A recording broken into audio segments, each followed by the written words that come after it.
Did you see Trump's energy secretary pick? No, I did not. Oil executive Chris Wright. Yeah, that sounds about right. Heads an oil fracking company. Not even former head. Nope. Literally, chief executive of Liberty Energy right now. It's crazy. Yeah, not even a retired business magnate. Just pick a guy currently leading a company. That's true, Snowy Cat. Isn't that a conflict of interest? Don't ask stupid questions, socialist, on that. Don't at me when you're asking them, at least. But is he a Zionist, though? No, you don't understand. The ideological positions of people at this level of government are irrelevant on this topic. It is basically like, why do you think the entire Democratic apparatus let AIPAC fund candidates against them, but they never referred to AIPAC as a right-wing lobby? Like it's not even an ideological thing. It's like these are literally the top guys on earth. It's the consolidated capital class. They have more money than they ever have had. It's literally the most powerful people that have ever existed. So like it's not a matter of what anyone believes. Beliefs are irrelevant. Donald Trump may, in his heart of hearts, believe MAGA, but it's not an America first agenda. Israel first agenda, but it's not even that, really. Israel's getting ruined over all this, you know. Their economy, their population, it's a capital first agenda. And that doesn't just mean like your friendly neighborhood billionaire. Climate change denier. He drank fracking fluid in an attempt to prove it was not dangerous in 2019. True believer. Oh, this guy's nuts? Well, he'll be directing U.S. energy policy for at least 4 years. Also, our nukes. Nuclear affairs are handled by the DOE, with the exception of, deploying them. Well, hey, if we get nuclear energy, that'd be nice. I don't know why you would think we'd get that, but we really are kind of like falling back into a sort of socialist analysis where social issues fall to the wayside as the mask of capital slips further, and you start to like... There's less and less to say apart from the obvious, like there is literally a cabal of the world's wealthiest people who use their connections and their influence to do whatever they want.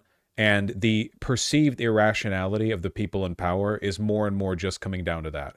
Like you can't even criticize direct decision making because it's like criticizing a dog for pissing on the carpet. It doesn't understand what you're saying.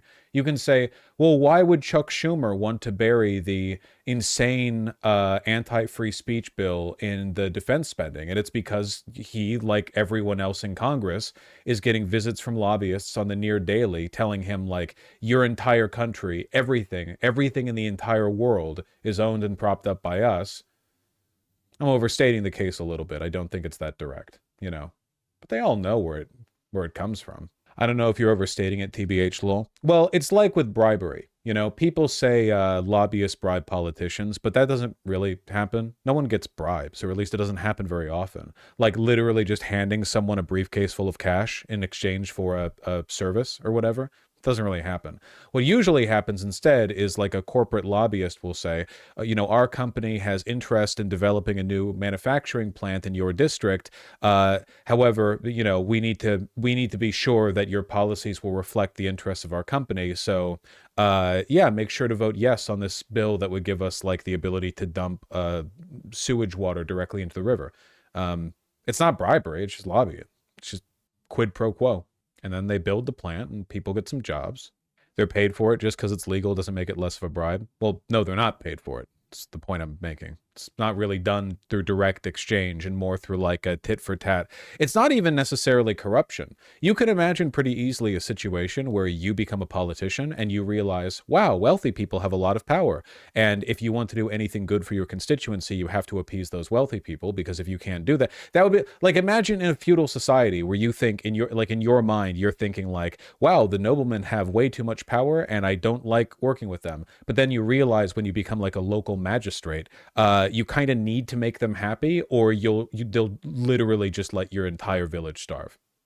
So then you start doing favors for them and you become part of the establishment, and you haven't like made a mistake in a utilitarian sense. You're doing the only thing you can do, really.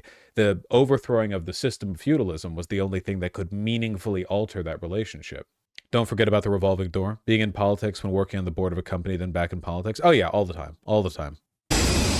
Well, President-elect Trump filling out another important administrative role. He has tapped his campaign's 27-year-old National Press Secretary, Caroline Leavitt, to be the youngest White House press secretary in history.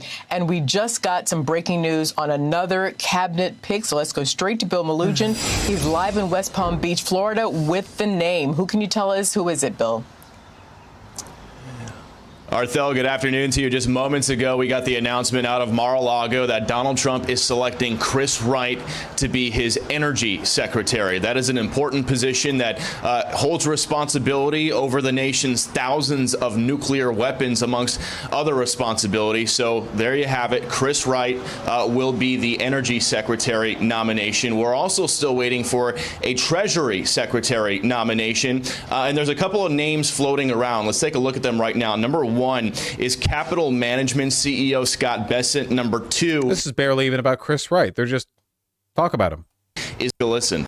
Then I was recently set in. Being considered for FBI chief. Sources telling Fox News that Rogers met at Mar-a-Lago on Thursday with the Trump transition team, and his name is in the mix, possibly for FBI director. But let's take a look at the bigger picture now, because remember, Election Day was less than 2 weeks ago. Here's where we stand now. Trump has made over 20 picks for his administration already. Some have been splashy and controversial. Others have had some bipartisan support. Jesus Christ. Department of Government Efficiency is not a department. Bro thinks he belongs. Bro thinks he's on the team. All of these other positions are real government positions. They had to throw him in here to like pretend. Oh my God. It's so weird. One of these things is not like the other. Two of these things, actually. Vivek is right there. Democrats, some of them aren't liking the picks so far. Here's what Congress orders are as well. At least that's more of a like established advisory position. Right now, Department of Government Efficiency is literally a Twitter account. Congressman James Clyburn said on Cavuto earlier today. Take a listen. He's not president yet. I mean, are you visiting another Hitler? Is that what you're saying? That's exactly what I'm saying. Okay. Why do they only show the Israeli ambassador? That's a great question that we should all ask ourselves in light of what we talked about for the first hour of the stream. Why, of all of the many appointments, was the Israeli ambassador so lauded, like right off the bat? Right up here at the top, too. Next to White House counsel and secretary of DHS. You know, this is weird, right? Like, ambassador to a country with the, square mileage of the, like Rhode Island or whatever. Like, yeah, here, right between Secretary of DHS, White House counsel, CIA director, Secretary of Defense. Oh, yeah, Israel ambassador.